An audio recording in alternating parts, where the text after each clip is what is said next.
8 questions. There'll be 8 answers, of course. And then we'll open it up to people to ask any questions they might like to ask. So we'll start with the first one, Regina.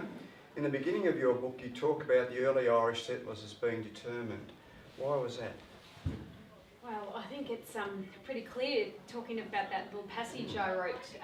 In 1850, there was a potato blight that obviously caused, well, what some might call Ireland's Holocaust. It was a starvation. 1 million people died. It's an enormous number of people, enormous loss, enormous pain and suffering. But it wasn't just the famine itself.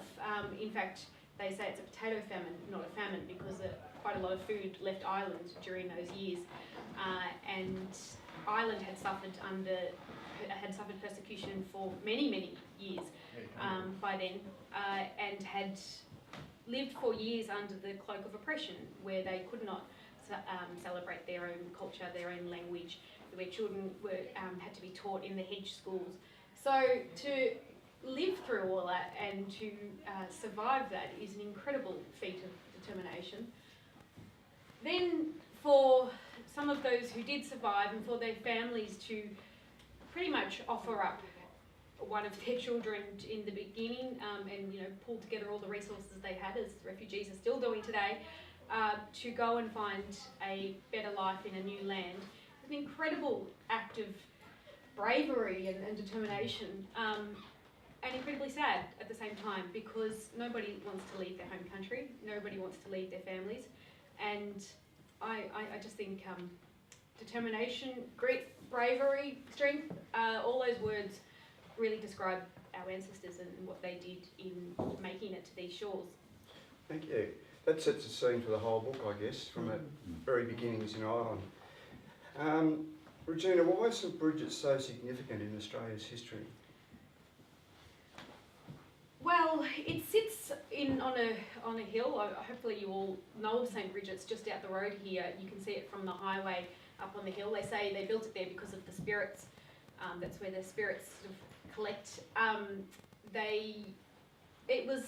It's significant because it is on a hill. It's quite an incredibly remarkable building, being built by Irish famine survivors and of their children who came here after surviving that, on really very rough coffin ships, they called them, then to make their own way on this land as labourers in the first instance, and then if they were lucky, eventually to be able to buy a plot of land, as my great-great-grandfather did, Thomas Lane, buying it from the Protestants who owned the land down here between Denington and Port Fairy.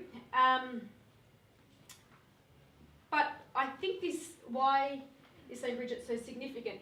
Because this area, at that time, between 1850s to the turn of the 20th century, had an incredible number of Irish Catholic people living in the one district. I mean, you might call it a little Irish ghetto or an Irish enclave. The numbers of Irish in this district compared with other parts of Australia was quite phenomenal. So that it really was quite unique across across Victoria, and certainly across the Western District, where there was such a high representation of Protestant, and the pastoral land was owned by the Protestants, whereas in Killarney, Crossley, there was such a strong congregation of Irish Catholics. So it made it quite a significant part of Australia. And then for them to celebrate that, their triumph in making it here, in establishing that community, by building this big, impressive church, is really quite testament to the strength of that community. Great effort. Yeah. In their initial battles to keep the school, and also the results in the 1916 referendum on conscription, the Crossley community showed some grit. Could you explain what happened there? I think these are fabulous stories, and I should say, as I'm telling them, that I'm not sure if Helen Doyle is here. Helen, are you here? Yeah. Good. Too. I'll admit right now that I'm no historian. Helen is actually the historian whose work I had drew very heavily upon in writing chapter 2 of my book. And I credit Helen, actually, during the campaign, while we were busy, writing letters to the paper and having meetings, with my own personal awakening, and much of that I have written in the book, of just realising how important our history was. I have to say, having grown up in the place and going to Mass there every Sunday, we didn't necessarily grow up with it, written on our foreheads or being completely aware of just how strong our Irish heritage was and just how significant this place was. And Helen made an application to Heritage Victoria at that time, a very detailed application, and that provided me with a lot of the education, and I think a lot of others too. So to get to your question, St Brigid's is quite significant, and even the hall is perhaps more significant than the church itself. Built in 1870s, it was built firstly as a school. And Helen, you can correct me if I get any of this wrong. Built firstly as a school because of the merger of some outlying schools in Rocks Road and other parts of the area. But because of the Irish history of oppression under the British, they were quite adamant, you might imagine, about ensuring their children were educated within their own Catholic faith. And so they wouldn't have it, obviously, that their children would be educated in a government school without having that grounding, faith grounding. So then you had this incredibly bizarre situation of the church community buying the piece of land adjacent to the school and building a school next door. So you had two schools, one on one side of the fence with, I think, 15 children going to the government school, and on the other side of the fence you had what was really an act of protest, I guess. 220 Catholic kids going to the Catholic school, and the Catholics are paying their taxes, but they're paying their taxes to the government school, and their own school is not receiving any funding. So that story, which is due to Helen's research, is actually quite remarkable across Australia. The fact that that situation occurred, and that in the end, the determination of that community to keep their school and to ensure their kids were educated in the Catholic faith forced the closure of the government school, and that's how those two came together and is what we now know as St Brigid's Hall. So quite a remarkable story for a little community, which I think has residents across the country and residents in that debate, the 1870s debate, Education Act. That was quite a significant event. The monarchy. The Irish were also pretty strongly opinionated about fighting in the First World War, or not fighting in the First World War, not being forced to conscription, as was the debate of the day. And before the referendum in October 1916, there was a Liberal member for Wannon came down to the hall. You'd feel sorry for me, Dennis. Surely this doesn't happen to you these days. You've been in power for a long time. He walked into the hall to rally the troops for the cause for war, and he was basically run out of there. They were booing and hissing, and in fact, what occurred there was called the egg incident, where somebody landed an egg on his face. I know about that. So that incident again was quite remarkable, and also because it precluded what they call perhaps the more famous egg incident that happened in Warwick in Queensland, when Billy Hughes, Prime Minister, was faced with the same kind of response, and that's perhaps a more famous incident, but in fact the first of that kind happened here at Crossley.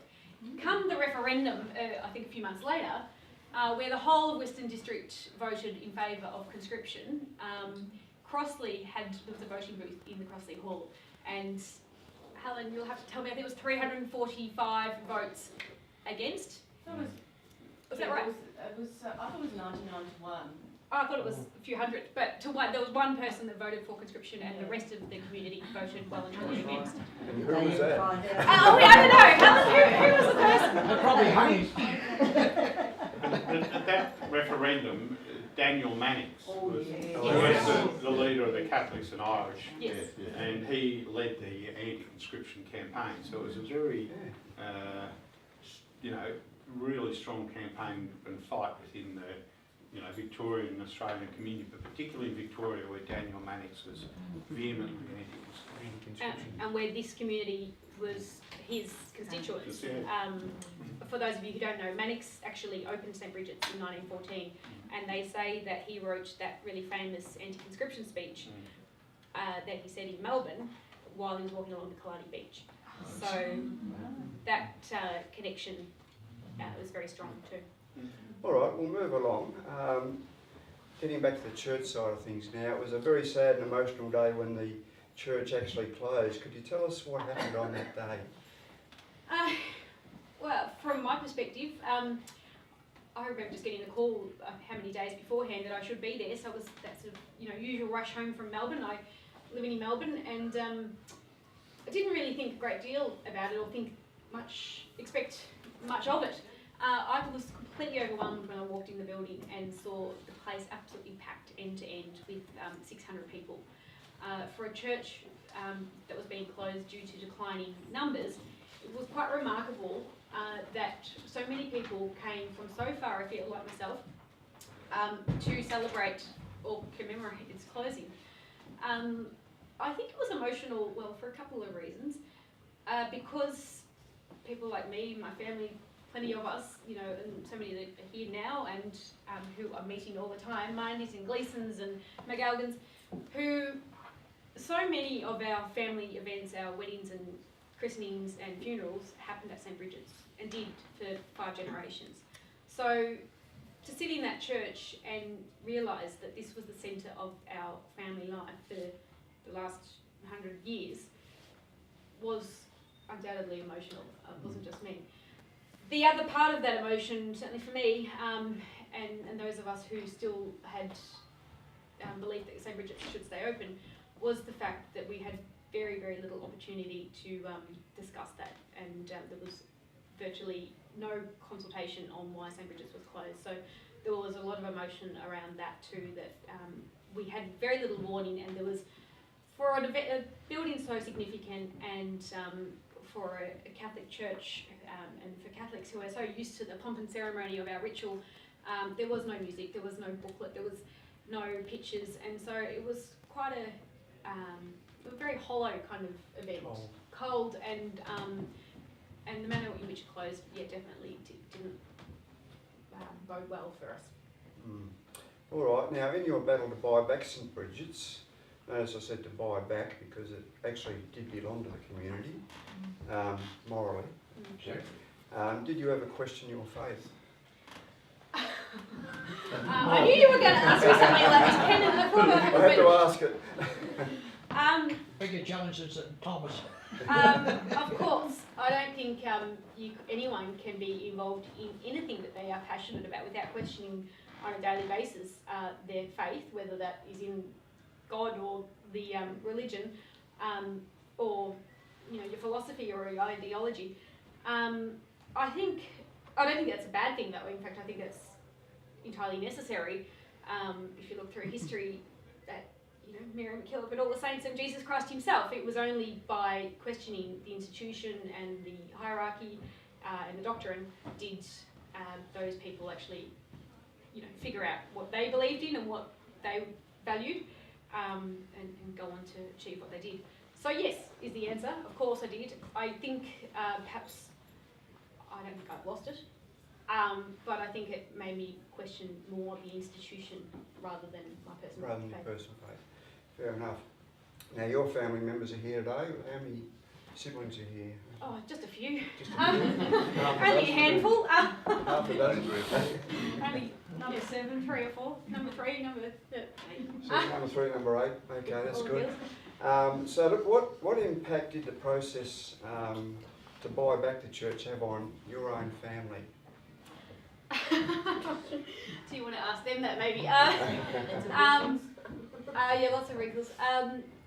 It all consumed us, I would say. I think anyone that's read the book will understand how all-consuming it was for us then in saving it in those really hard years, and particularly those months of the campaign when it was on the market.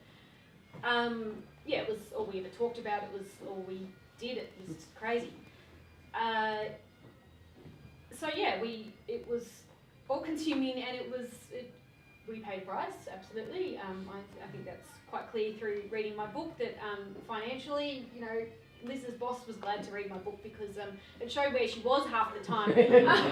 She was off meeting bank managers and lawyers and insurance agents and what have you, while as she was trying to hold down a day job and have one child at a time and get dinner on the table. So it was really hard for us at a you know, personal level, a financial level, and for our health. I think we all paid for it. But I think, well, for me, and I don't know that I've ever actually said this to my family, but it was the most special campaign I've ever fought, and I've fought a few in my work. It was the most meaningful thing I've worked on, and got the bag and there's no doubt that the whole experience really bonded our family in a way that we're always been close, I guess, but not in that way. For me, working in social justice all my life, having my sisters sort of finally figure out what it is, why it is that I'm so damn passionate and engaged, and I'm always shooting off letters and, you know, politically active. Finally, we were all on that same page together and working towards the same goal, and I think that was quite empowering for all of us. I guess what I'm asking is, within the Crosley community, there are people there who had planned to be married there, who had planned to be buried from St Brigid's, all those sorts of things. How's the community coping with that? That they can no longer do that? It's a question close to your heart, I know. It is, and I might get emotional at the answer. Yeah, with great difficulty. In the first chapter I wrote about the last Mass and my response to that, and how hard that was on that day with my grandmother, Dad's mum at 94, sitting there, and her dying wish had always been, because all our family for generations had been buried there, was that she would be buried at St Brigid's. But at that time the church was locked and that was out of the question.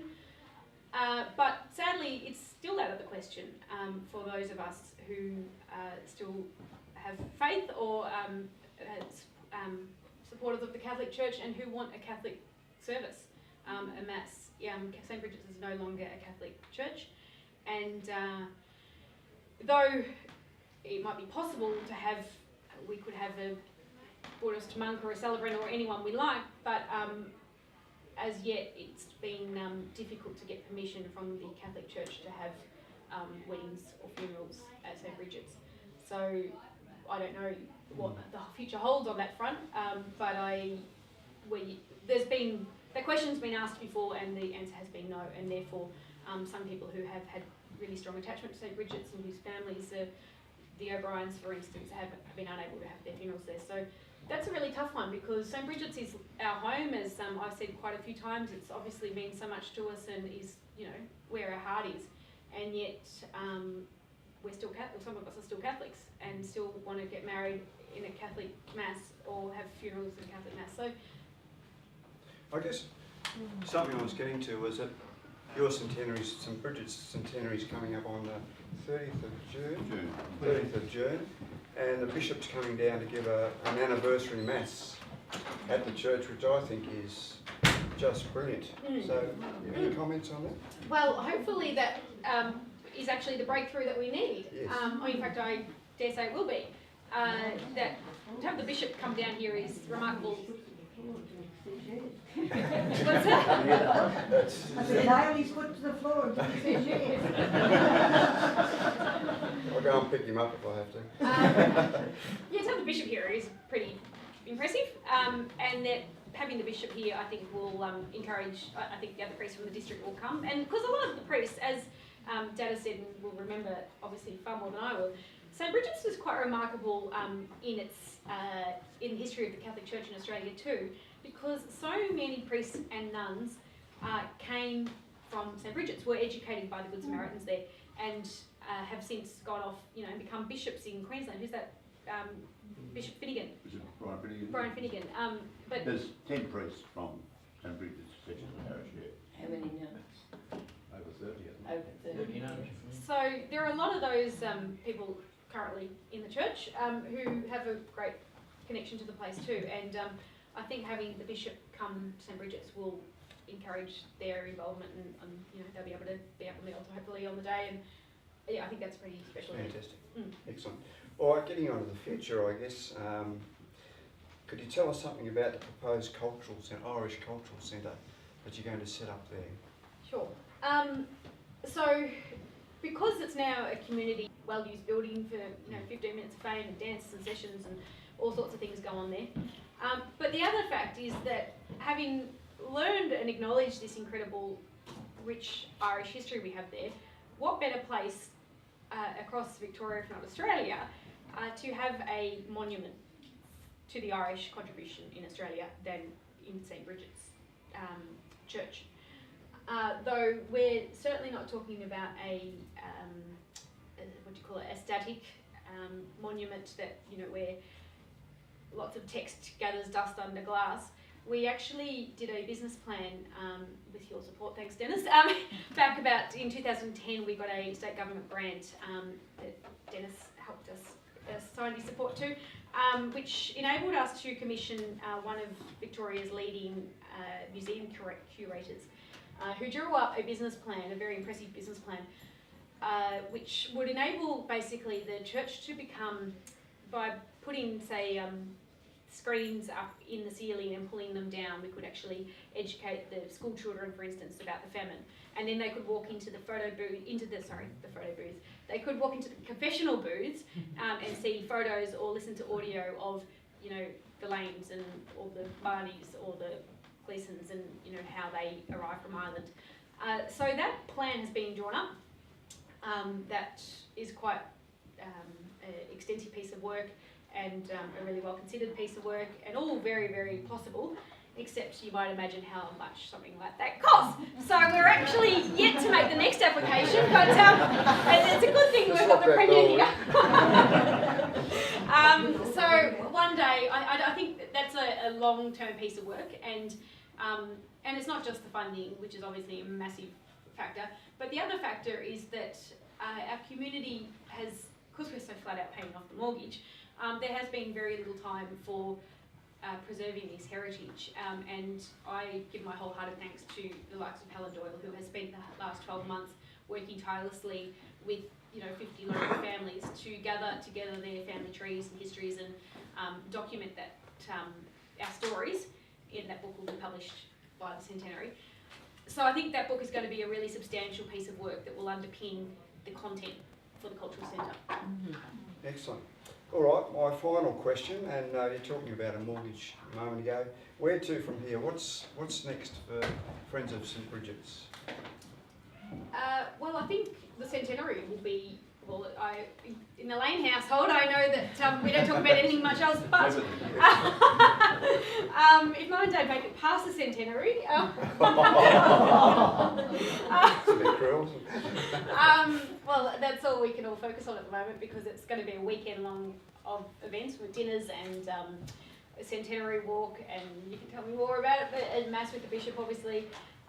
So that's really taking up a lot of our energy at the moment. As are other projects, we've often heard, and you probably have read, and people talk about the cost of maintaining St. Brigid's, and how the argument at the time we were saving it was that it was old and empty and falling down. If anyone's ever been in St. Brigid's, I don't know what most people say, oh my God, this is not falling down, this is an incredibly sound and impressive building. Except at the back of the hall, at the back of the church, there is quite a big hole. Plaster ceiling. The plaster ceiling, and that's been a bit of a challenge for a lot of years to figure out how we're going to deal with that, and that's actually being tackled right now. So every time we have a barbecue or 15 minutes of fame and people come and buy a hot spud down in the theatre, a cold cannon roll, that $8 is actually going right now into helping us to refurbish that ceiling and or pay off our mortgage. It's a bit of a challenge for us. Certainly is. I was going to ask that question, but you just answered it, yes. What are you all doing to repair that big gaping hole? Is there any fundraising going on? And Is that enough answer? Denis, do you want to say any more about that? Yeah, we couldn't get anyone to look at it for a long time, but we have had some people look at it recently, and we do know what's got to be done now, and so we've got a grant writing team. Hopefully they can help us get some funding. We hope too that we're desperately hoping someone will put their hand in their pocket one day and give us a big fat check. And could be at the centenary, so we're praying for that. But it's tough going, but we're desperately hoping to get the money from someone. Everyone, this is Denis Bushell, President of Friends of St. Brigid's. Well done. all look a little bit tired, all the friends of St Brigid's, I don't know why. Now look, we'll open it up Up to, till now we had a hole in the ceiling, we didn't know what was up there, but now we actually We know know, what's there. we know it is what's coming. fixable, we know that too, which is Yeah. great, so, yeah. good, that's great. But it's Shane Howard always says, why did that, it wouldn't be too, it's not that big a job in some ways, but seeing it so high, why did they have to build it so bloody high? High scaffolding. He doesn't With the mind the scaffolding, acoustics though, that's does the he? job. Yeah, yeah. But it is It's, fixable, yeah. Get It's a big job, air yeah. That's the highway. Okay, we'll ask for any questions, yes. Well, I'm small Scottish